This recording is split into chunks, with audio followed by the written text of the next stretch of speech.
Okay, welcome to our next unit here. This is on cross entropy, so it's the first introduction of the cross entropy definition, and I will also establish a connection between cross entropy and Kullback-Leibler divergence. Maybe the formula of cross entropy will not become totally clear why it looks like this in this section. Yes, it could be. So I guess you have to be a little bit patient. So there's this upcoming section regarding source coding.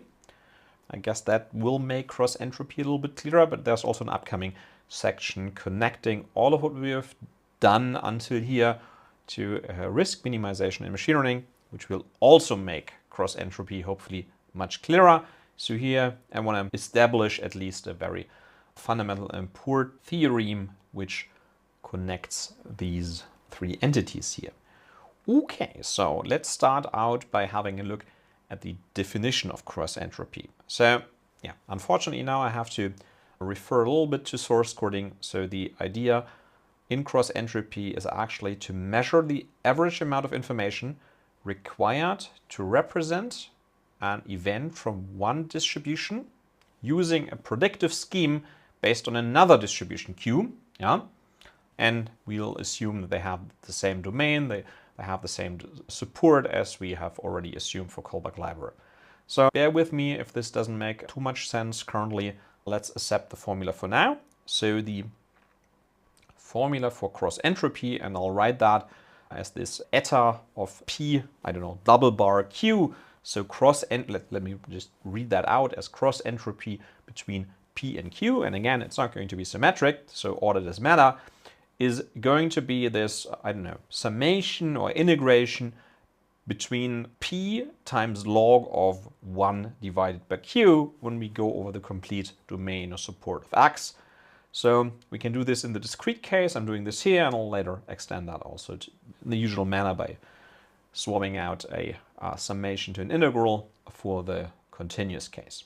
So I guess we can also write this as minus sum over P times log of Q, or in a more compact form, the expectation of log of Q when we take the expectation with respect to the distribution P. So for now, we'll accept that formula as is.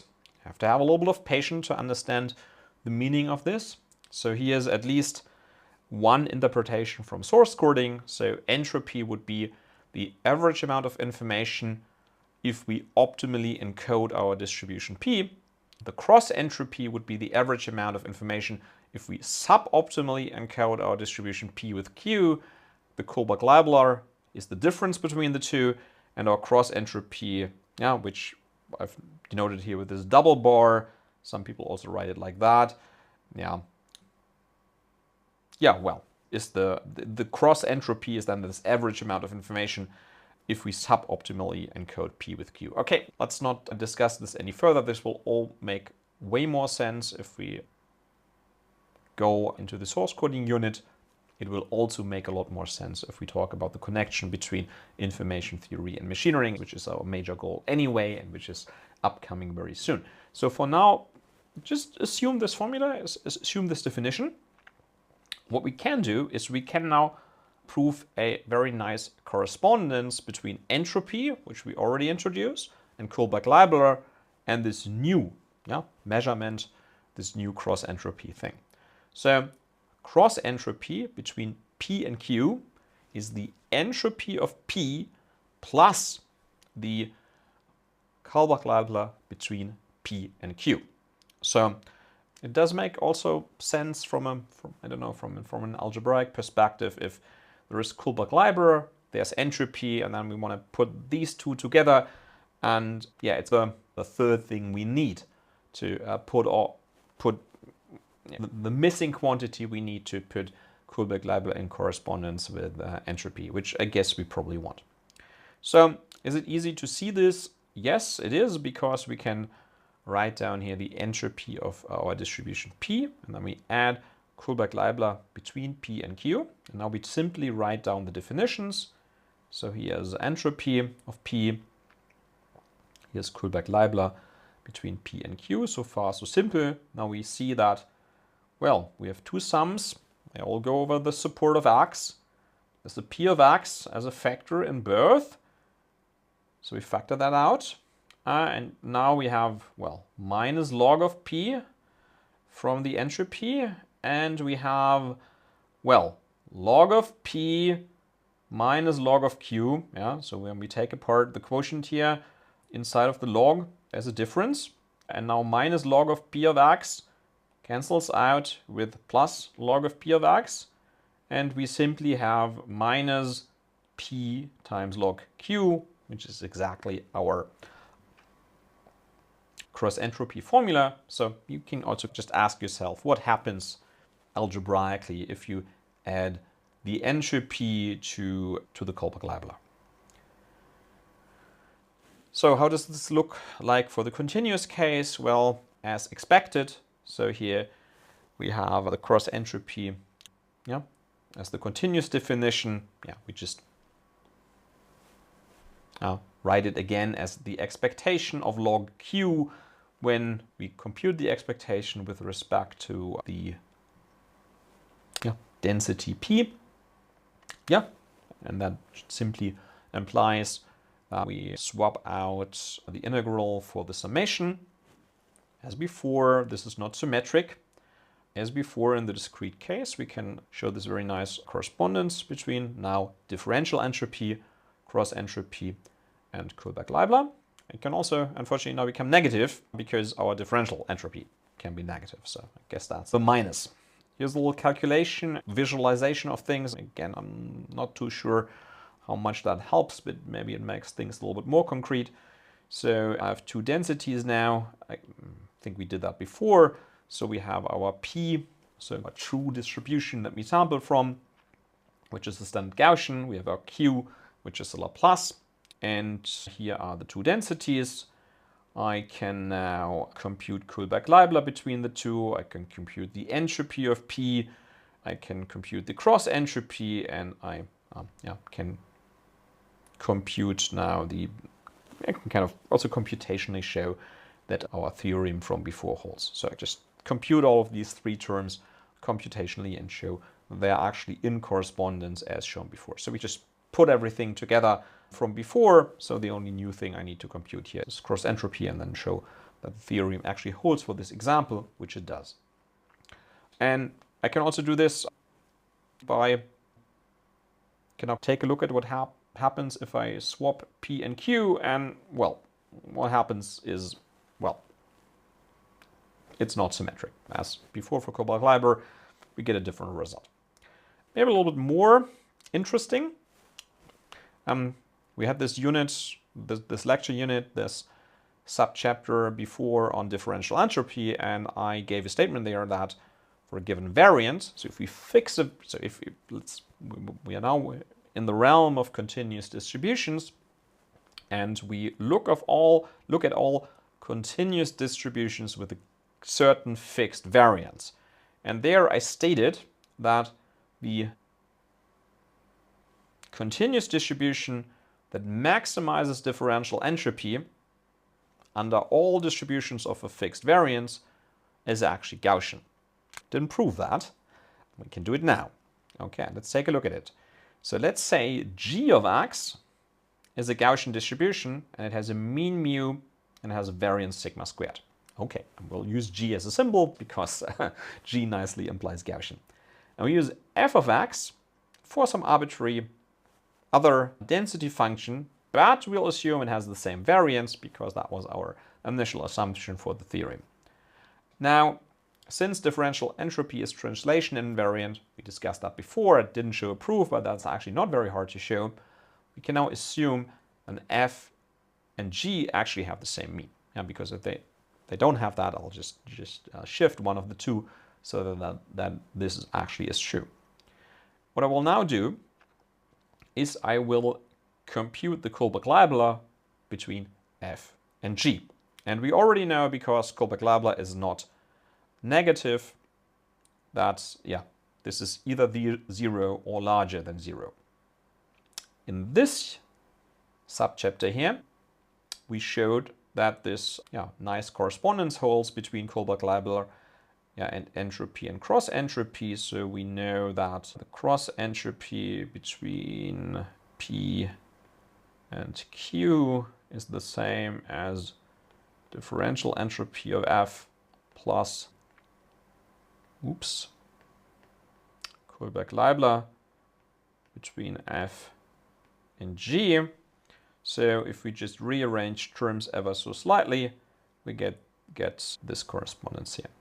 Okay, so, and now I'll just plug in the definition of cross entropy. What I will now do is I'll take a very nice good look at this part here as the cross entropy between this Gaussian and this arbitrary distribution, and let's see if we can figure something out. And we will be able to do this. So let's take a look at this. So we're looking at this thing here now, which was our cross entropy between F and G. So we have this integral of F times log of G. But G was a Gaussian. So we simply insert now the definition of the density of a univariate Gaussian with a mean mu and variance sigma squared. Next thing we can do is, again, we can nicely take apart this thing here. So this is a product. The log turns the product into a sum. So here we have the log of the constant, and here we have, what do we have here? Yeah, well, we have log of E that vanishes. I guess I could have simply written it like this. So here we have the integral over f of x times this squared thing from the middle. Let me just remove a little bit of the scribblings. So, okay, that looks quite nice. Let me cross that out. We don't need that. Okay, now let's take a look at this first term here. So this is a constant times continuous density. So we can draw the constant to the outside. We integrate over the continuous density. That's 1. So that vanishes 2. So here we have simply minus a half times log of 2p sigma squared. So I guess just using a couple of rules now of the log function. So 1 divided by the square root. So that's, okay, I guess I can write it down. So this is simply, we can write it as log of 2 pi sigma squared, I guess to the power of -1. And then we can write that in front of the log function with a minus here. So this is log minus a half times log 2 pi sigma squared, which is exactly what we have here. And I'm not exactly sure why I'm still writing down the log E, which, well, I guess because I want to use it later. Okay, so yeah, okay, that I'm not really letting that vanish. It is indeed 1, but I'm just keeping it here for reasons which will become very obvious in a second. So I have my log E here. So I now take a look at this. This is now simply the variance of F, but the variance of F we already know. So actually it's not the, well, I have to take that thing here and draw this to the outside, and then I have the integral over f of x. Actually, I take the minus as well and draw this also to the outside. Okay, and now I really have the integral over f of x times x minus mu squared, and this is now our formula for the variance of f of x. We had a certain assumption on the variance of f of x. We assumed it to be the same as for the Gaussian, so sigma squared. So we now know that we can just simply remove the integral or simplify the integral to sigma squared. And now lots of stuff the sigma squared cancels out, and we have simply log of e divided by 2. So we can write it like that. And we can now have the log here turn this outer sum to be turned into a product. It now looks like that. And if we take a good hard look at that, that was exactly our formula for the differential entropy of a Gaussian, which we've shown before. So what have we now actually shown? What we have shown is that so we now have to look at the beginning of things. So we know that 0 is less than minus differential entropy of F. Okay, we have 0 less than minus differential entropy of F. And for the second term, we have shown that this is minus differential entropy of G. So it's minus becomes plus. So that this here actually holds true, which simply means that the differential entropy of G is at least is larger or equal to the differential entropy of F. And this is exactly what we wanted to show, right? So we have now shown that if we use two densities, one is Gaussian and the other one is arbitrary, the differential entropy of the Gaussian is at least as large as the differential entropy of this arbitrary distribution, assuming that both have the same variance. And we even know a little bit more. We know that this can only hold with equality, that this differential entropy is the same if and only if the two distributions are the same. Now, we know that from the properties of Kullback-Leibler, which is quite nice. So now we have really proved this theorem that differential entropy under all distributions of the same variance is maximized by a Gaussian.